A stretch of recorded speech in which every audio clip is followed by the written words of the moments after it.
안녕하세요. 코렌 대학생 기자단 3기 이조 아나운서 손건입니다.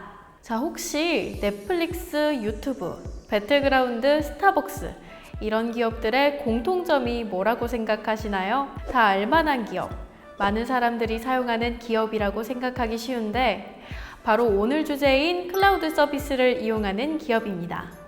클라우드 서비스가 넷플릭스, 배틀그라운드, 심지어 스타벅스에서도 사용되고 있다고 하는데 전 세계에서 인기 있는 넷플릭스가 한 번도 렉이 걸리지 않는 이유, 최대 동시 접속자가 300만 명인 배틀그라운드는 한 게임에 100명이 모여서 하는 게임인데 이것을 유지할 수 있는 이유, 스타벅스의 커피 맛이 다 동일한 이유에는 다 비결이 있어요. 그리고 이러한 클라우드 서비스를 연구기관과 기업을 위해 국내에서는 코렌이 제공하고 있다고 하는데 한번 알아봅시다. 참, 미션도 있습니다. 중간중간 나오는 정보를 영상 마지막에 퀴즈로 맞추시는 분들에게 무작위로 5분만 뽑아서 치킨 기프티콘을 드리니까요. 끝까지 잘 봐주셔야 돼요. 단, 구독은 필수입니다. 클라우드란 간단히 말해서 모든 데이터를 보이지 않는 곳, 즉 구름 같은 곳에서 처리한다는 것을 뜻해요. 우리가 휴대폰으로 사진을 찍게 되면 이 사진을 휴대폰 내에 저장하게 되는데 용량이 부족할 때를 대비해서 그 용량을 따로 저장할 수 있는, 우리가 흔히 알고 있는 네이버 클라우드나 구글 클라우드에 저장을 하곤 하잖아요. 이렇게 데이터들을 보이지 않는 구름과 같은 곳으로 보내서 처리하는 것을 클라우드라고 합니다. 이 클라우드는요, 스마트폰, 컴퓨터 기기의 저장 및 처리의 한계를 뛰어넘어 마음껏 효율적으로 사용할 수 있다는 장점이 있어요. 그럼 클라우드의 시작은 과연 어떤 것이었을까요? 때는 2006년 아마존에서 제일 먼저 클라우드 서비스를 시작하게 됩니다. AWS라는 아마존의 자회사인데요. 클라우드 기술이 대중화되는데 아주 큰 공을 세웠어요. 선구자로서 이렇게 만들면 된다는 표준이 된 거죠. 당시 아마존에서는 블랙 프라이데이, 사이버 먼데이라는 날들을 겨냥하기로 했죠. 이 날들은 미국의 추수감사절 다음 날인 금요일과 월요일로 1년 중 가장 큰 폭의 세일 시즌이 시작되는 날이었어요. 이런 기념일에 이벤트로 파격 할인을 하게 되면 사람들이 몰리게 되니까 서버가 터지는 것을 미연에 방지하기 위해 예를 들면 100개의 서버를 만든다고 가정하면 거기에는 몇백만, 몇천만 명이 와도 서버가 그대로 유지됩니다. 하지만 이벤트 기간이 아닌 평소에는 10개의 서버밖에 필요하지 않은 거예요. 그럼 남는 90개의 서비스는 어떻게 해야 될까? 이거 너무 아까운데 한번 이걸 임대시켜볼까? 라는 생각이 딱 든 거죠. 그래서 클라우드 서비스를 시작하게 된 겁니다. 남는 서버를 다른 사람들에게 빌려주면서 이 회사는 서버를 구축하는 데 드는 비용을 회수할 수 있었죠. 이렇게 클라우드 서비스가 시작이 되고 아마존의 AWS는 현재도 여전히 클라우드 시장 점유율 1위를 지키고 있습니다. 보시는 것처럼 클라우드 업계에 AWS만 있는 건 아니에요. 마이크로소프트 애저, 구글 클라우드, IBM 소프트레이어도 있어요. 이처럼 클라우드 서비스를 제공해주는 기업은 데이터 센터라는 곳이 있는데요. 이 데이터 센터의 아주 작은, 거의 모기 수준의 크기만큼을 우리가 빌려 쓰게 되는 겁니다. 전 세계적인 서버가 필요하다면 아마 1층 정도를 빌릴 수 있을 것 같네요. 예전에는 회사 내에 서버실을 구축하고 여기에 하드웨어 장비도 들어가야 되고 이렇게 장비가 들어가면 또 관리해주는 사람도 필요하고 이처럼 인적 자원이 아주 상당히 많이 들어갔어요. 유지 보수 비용도 어마어마하게 들었죠. 하지만 오늘날 클라우드로 서버를 빌리게 되면서 이것을 빌려주는 곳이 다 관리까지 해주니까 이 얼마나 편합니까? 사람도 안 써도 되고 하드웨어도 따로 구매할 필요도 없잖아요. 이런 장점을 가진 클라우드를 우리가 굳이 안 쓸 필요는 없겠죠? 이미 유명 대기업들은 거의 다 클라우드 시스템을 이용하고 있는데요. 최근에 여기서 한국 드라마 DP가 나왔죠. 바로 넷플릭스입니다. 이 넷플릭스는 아마존 AWS 클라우드 서비스를 이용하고 있어요.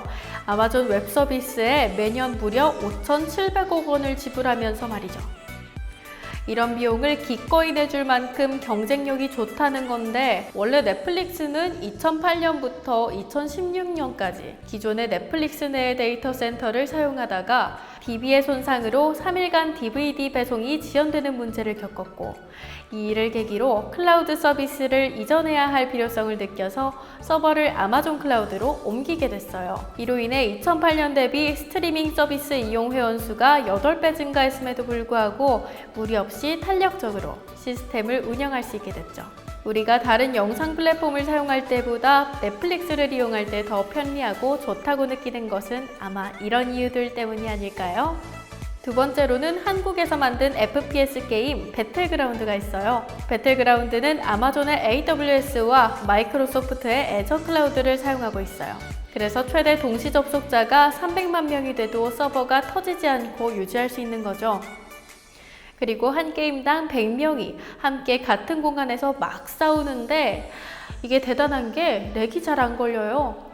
만약 렉이 걸리게 되면 FPS 특성상 유저들이 떠나갈 수밖에 없잖아요. 이런 대참사를 막기 위해선 바로 클라우드가 필요합니다.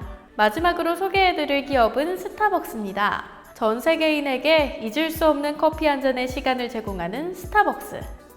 이 스타벅스에서는 커피의 맛을 동일시하기 위해 클라우드를 사용한다고 해요.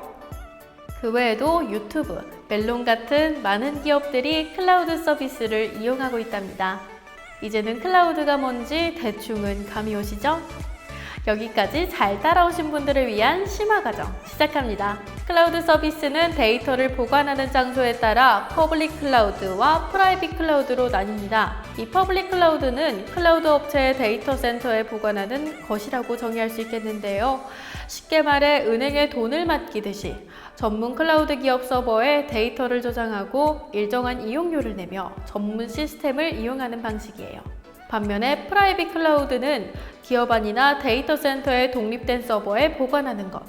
즉, 위의 사례처럼 은행이 아닌 개인 금고에 입금, 출금을 할 수 있는 시스템을 직접 사와 회사 내에 설치를 하고 직접 운영, 통제하는 방식이죠. 퍼블릭 클라우드 서비스를 선택하면 모든 인프라를 클라우드 업체를 통해 제공받아 클라우드 관리가 용이하고 기술 변화에 빠른 대응이 가능해져요. 따라서 스타트업 같은 신생 벤처기업들의 대부분이 바로 이 퍼블릭 클라우드를 이용하게 됩니다. 퍼블릭 클라우드의 최대 장점은 빅데이터 분석에 기반돼 있어요. 분석에 필요한 인프라를 자유롭게 확장할 수 있죠. 하지만 비용이 유동적인 데다가 데이터가 외부에 존재하여 정보 유출의 위험도 뒤따릅니다. 프라이빗 클라우드를 고르면 기업, 연구기관이 원하는 클라우드 환경을 자유롭게 구축할 수 있는 게 장점이에요. 데이터가 외부로 유출될 우려가 크지 않다는 점도 이 서비스의 마케팅 포인트 중 하나입니다. 남들과 시스템을 나눠 쓰지 않는 만큼 보안 및 통제가 쉽기도 하고요. 하지만 자체 서버를 구축해야 하므로 도입 비용이 비싸고 고성능 컴퓨팅 자원 등을 자유롭게 확장하지 못해 기술 변화에 취약하기도 하고 빅데이터 분석력도 낮아지게 돼요. 그만큼 경쟁력도 현저하게 떨어지게 되겠죠? 따라서 최근 많은 기업들이 이를 선호하며 퍼블릭 클라우드를 많이 사용하고 있어요. 하지만 둘 다 각자의 장단점이 있기 때문에 일부 기업에서는 프라이빗 클라우드도 사용하고 있습니다. 다행히도 초연결 지능형 네트워크망인 코레는 두 가지 클라우드를 모두 제공하고 있어요. 따라서 관심 있는 연구기관이나 기업들은 설명을 잘 듣고 신청하셔도 좋을 것 같습니다. 현재 지원이 필요한 연구기관, 산업체, 학계가 코렌 클라우드 안에서 함께 성장하고 있는데 그렇다면 산학연들은 어떤 부분에서 코렌 클라우드 서비스의 매력을 느끼고 있을까요? 먼저 코렌은 2020년 네트워크 연구망에서 25기가급 초고속 네트워크, 클라우드, 고성능 컴퓨팅 등 4차 산업혁명 기반 연구망으로 진화돼 왔어요. 또한 코렌은 이용기관이 연구개발에 필요한 프라이빗 클라우드, 공공 클라우드, NFV를 제공합니다. 뿐만 아니라 코렌은 최대 100기가급 속도의 통신 회선과 각종 클라우드, 영상 회의 서비스를 제공하고 슈퍼컴퓨터급의 고성능 컴퓨팅 환경도 무료로 제공하고 있는데요. 코로나19로 비대면이 확산되면서 원격 근무가 늘어나게 된 요즘 코렌의 클라우드를 사용한다면 더욱더 높은 품질의 영상회의 서비스를 제공받을 수 있으니 더 원활한 소통이 가능해지겠죠? 마지막으로 코렌 SDI 통합 운영 포털을 통해 이용자가 원하는 SDN, NFV, 클라우드의 연구개발 및 시험 환경을 유연하고 편리하게 즉각적인 서비스 구성 및 운영이 가능하게 돼요. 앞서 말한 클라우드 서비스를 코렌 신규 이용기관으로 이용하고 싶은 정부, 연구기관, 연구소, 산업체, 대학, 학회 등의 법인, 이런 단체들은 아래의 순서에 따라 코렌 이용 신청서를 한국지능정보사회진흥원에 제출하고 이용기관 승인 후 이용 규정에 맞게 코렌을 활용하면 됩니다. 여기서 퀴즈 나갑니다. 첫 번째, 아마존의 클라우드 서비스 이름은 무엇일까요? 두 번째, 코렌은 누구를 위한 클라우드 서비스를 제공할까요? 마지막 세 번째, 코렌은 퍼블릭 클라우드, 프라이빗 클라우드 중 어떤 클라우드를 제공할까요? 이 세 가지 질문의 정답을 아시는 분들은 댓글로 참여해주세요. 이렇게 훌륭하고 특별한 코렌의 클라우드 서비스를 소수의 연구기관이 아닌 더욱더 많은 기업과 연구기관이 누릴 수 있어야 해요. 많은 연구를 위해 보다 더 좋은 연구망을 만들겠다라는 코렌의 목표를 계속 이어나갈 수 있게 앞으로도 지금보다 많은 관심과 사랑 부탁드립니다.